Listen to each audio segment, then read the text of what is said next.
Fasal bermula itu satu pasal dan bermula alladhi yang menentukan ia akan wudhu itu 6 segala perkara.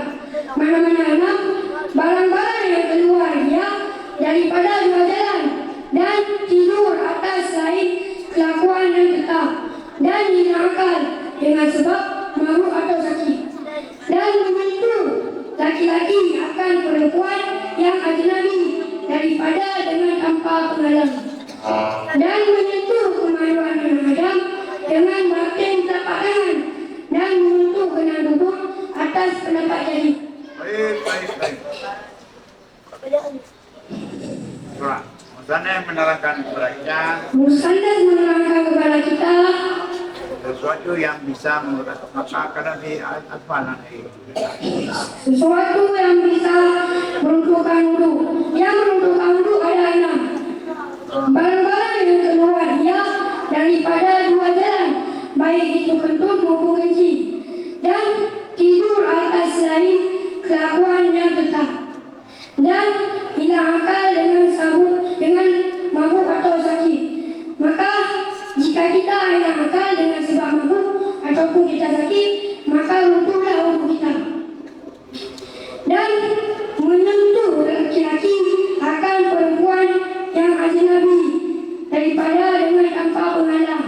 Apa itu ajnabi? Ajnabi adalah perempuan yang bukan mahram bagi kita, yang boleh kita nikah dengannya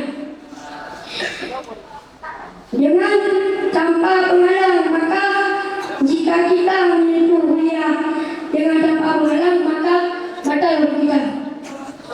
Dan menyentuh kemaluan anak Adam dengan batin telapak tangan dan menyentuh gelang tubuh atas telapak jari. Taban fi hadha as-sabahi mubarak aqimu amamakum jami'an yas'alakum mawdu'an minhum wa huwa an mutlatil wudu'i. Ayuha al-ikhwan, hunaka sittatu asya'a alladhi yanqudul wudu'i wa hiya al-awwal khuruj asy-syai' min as-sabilaini al-min al-qubuli aw al-tuhuri. الثاني النوم على غير هيئة متمكن.